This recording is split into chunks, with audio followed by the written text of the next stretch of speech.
A woman falls in love with a wandering swordsman, sleeps with whoever she wants, defies an entire empire's rules, and becomes the most scandalous woman in Tang Dynasty China. But when her loyal maid becomes pregnant, jealousy turns into murder. A hidden body is discovered beneath her own home, and the woman who once challenged society is dragged to her execution.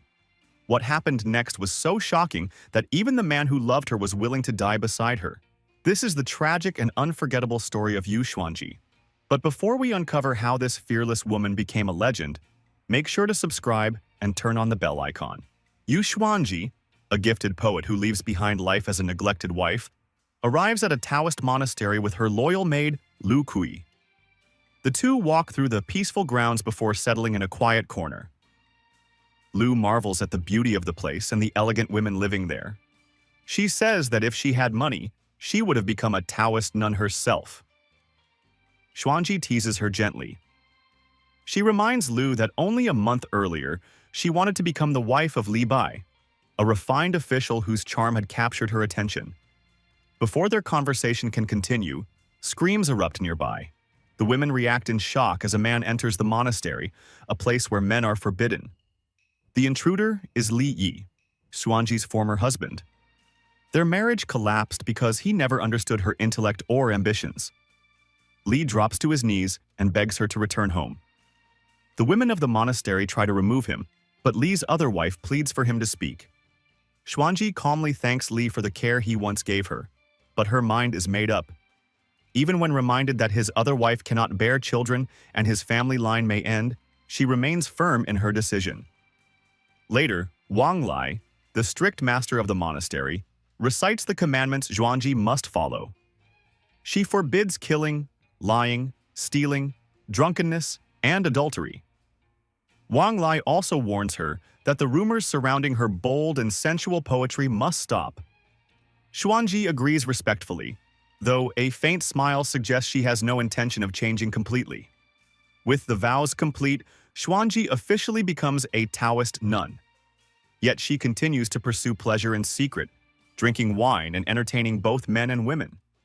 She reveals that she joined the monastery for two reasons: to learn the secrets of immortal pills and to live as an independent woman free from dependence on any man. One day, Xuanji removes her outer robe and enters the river to swim. As she moves through the water, she notices the bloody edge of a sword. Looking up, she sees a wandering swordsman on a nearby boat cleaning the blade. He is Cui Po Hao, a mercenary whose sharp features and quiet confidence immediately catch her attention. Their eyes lock across the water. Cui reaches down and pulls her onto the boat. The two study each other in silence before he introduces himself. He says he already knows who she is, the celebrated poet of Chang'an. He asks where she wants him to take her. Xuanji grips the oar and replies that she will go wherever the boat drifts. She soon notices a hairpin lying nearby and asks if it belongs to a lover. Cui explains that it belonged to a former lover who took her own life after enduring abuse from her husband.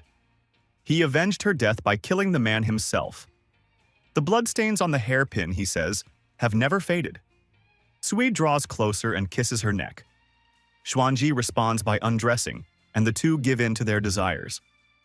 Later, while they rest together, she asks whether he avoided marriage to preserve his wandering life. Instead of answering directly, he pulls her close again. Afterward, Cui tells her that his friend Aoyang is waiting for him. He gathers his armor and sword, leaving her alone on the drifting boat. Cui then joins Aoyang on an assassination mission. Their target is Duke Gu Xinyang, a corrupt military officer who steals from his own country.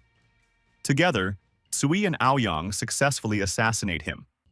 When Cui returns, Xuanji welcomes him warmly.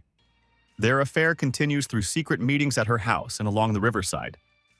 Cui confesses that it will hurt him to leave her. Though he lives as a wanderer, he says he may need to settle someday. Reading one of her poems, Cui praises her talent and asks why she chose life as a Taoist nun. Xuanji explains that the only other options were marriage or concubinage, roles that would trap her inside duties she despises. She then asks why he became a swordsman. He says he rejected the narrow lives of merchants and officers. Freedom suits him better. One night, Xuanji discovers Cui is gone. She searches frantically for him but doesn't find him. Heartbroken, she makes her way back to the monastery. Wang Lai scolds her harshly. She reminds Xuanji that being a Taoist requires discipline, not indulgence. Xuanji begs forgiveness and promises not to repeat her mistakes. She is allowed to stay, but thoughts of Cui continue to haunt her.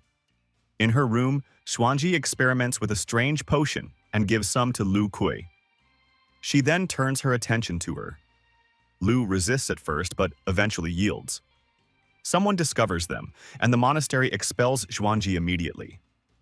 Back at her own home, Xuanji stares into a mirror while thinking of Cui. She tells Lu that touching it comforts her whenever she misses him. Lu brings her favorite flowers, and the two place petals playfully across each other's faces. Now free from the rules of the monastery, Xuanji hosts a wild gathering at her house. Among those attending is Taoist Yung, a reclusive male Taoist who rarely appears in public. He has made an exception because of Xuanji's reputation for unforgettable parties. Xuanji greets him warmly and suggests they meet again to discuss doctrine, if he is not afraid of being led astray. Later, Xuanji checks on Taoist Yung and asks why he attends the party if he has no interest in enjoying himself. Yung says he came only to witness the talent and reputation surrounding her. During the celebration, Xuanji notices a drunken man roughing up two women. She steps in immediately and tells him that men and women deserve equal treatment. She says he should not do to them what he would never accept himself. Encouraged by her words, the women retaliate and leave the man writhing in pain. The next morning, Lu Kui tells Xuanji she found a parcel while cleaning. She hands it over, and Xuanji notices Taoist Yung's name written on it. Curious, she opens it and finds gold inside. Soon after, Xuanji joins Yung and several others for a game of polo. She impresses everyone by writing skillfully and scoring multiple goals. Later, the two sit together drinking wine that Yung says came from a Persian friend. Xuanji returns the gold and thanks him, telling him she does not run a brothel and expects no payment from guests. Yung asks how she manages to live so comfortably without a man supporting her. Xuanji replies that a woman can live perfectly well without one.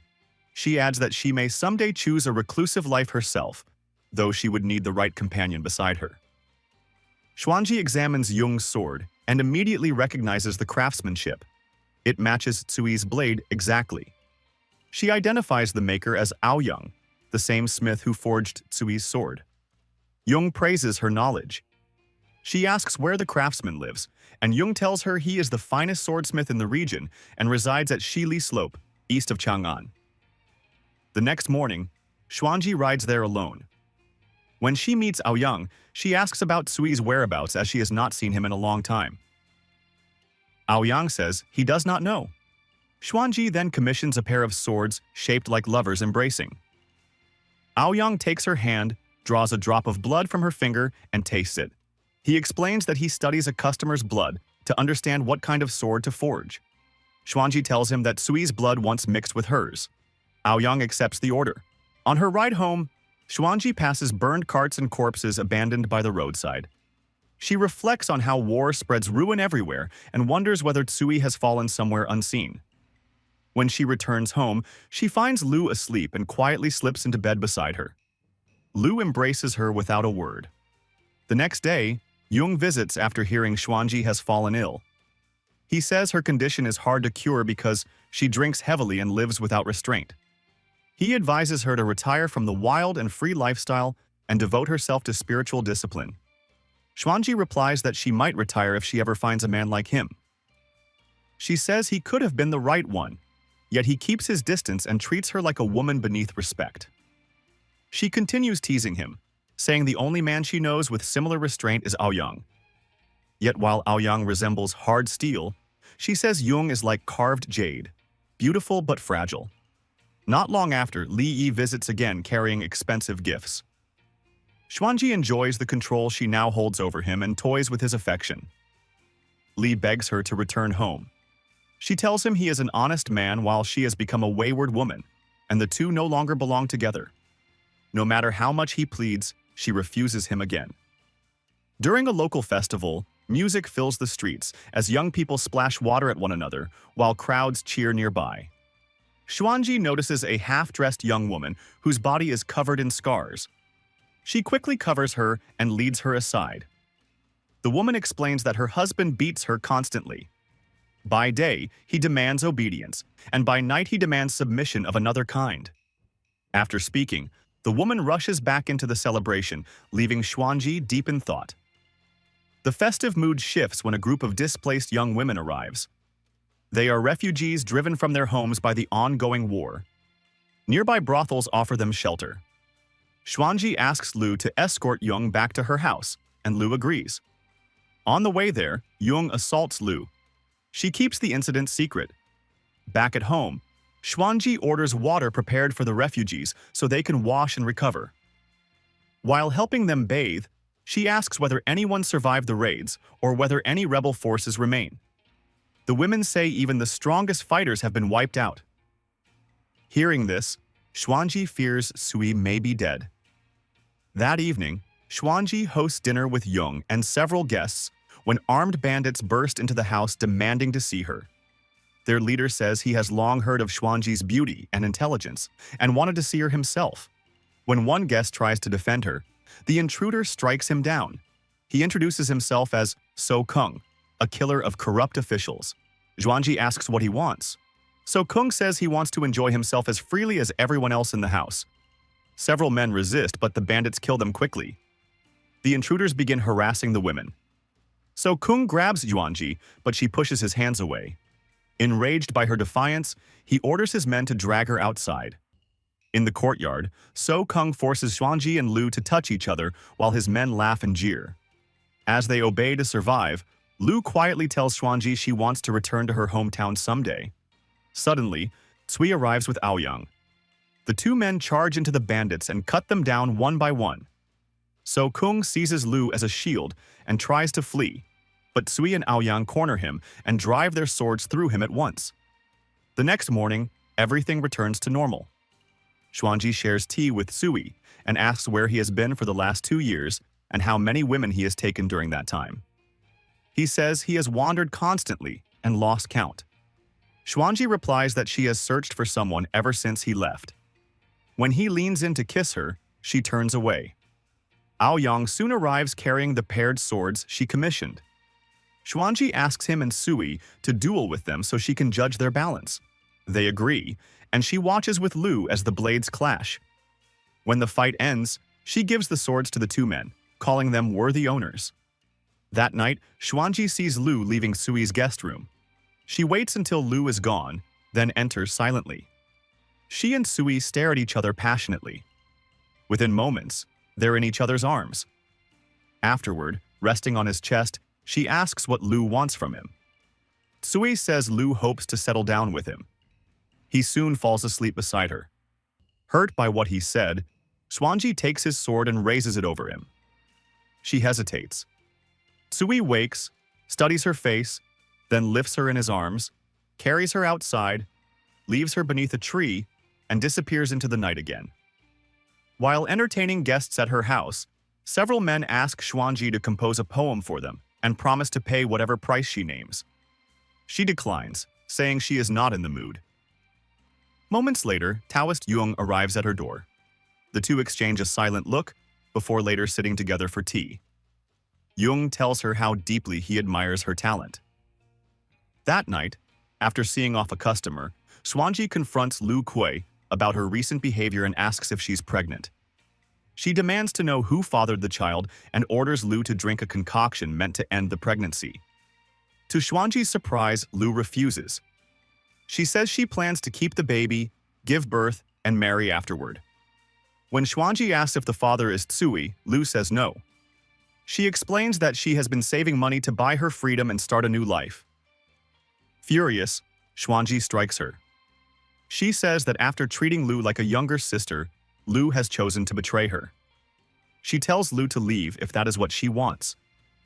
Lu pleads with her, saying she has lived as a servant her entire life and wants something different for herself.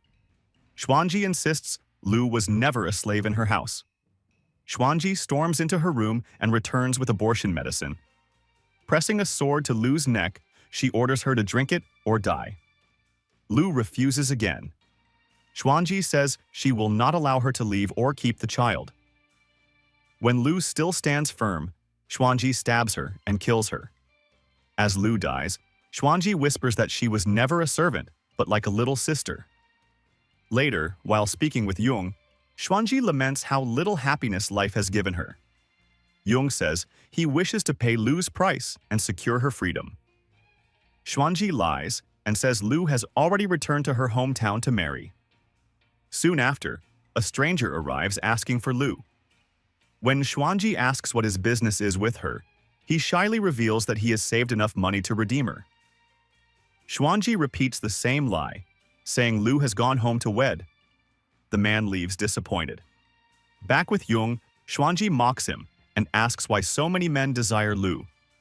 Yung replies that many men desire Xuanji as well, but she rejects them all. Xuanji says she belongs only to herself. That night, music and celebration fill the house as usual.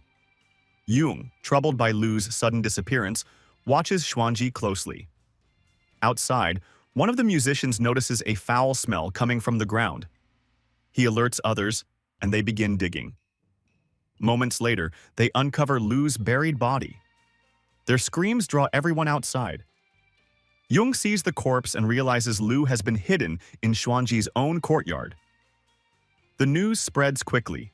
Xuanji is arrested, and Yung, devastated by the truth, takes his own life. While imprisoned, Aoyang visits her and reveals Yung's death. He also says some scholars have petitioned for mercy, while others demand immediate execution.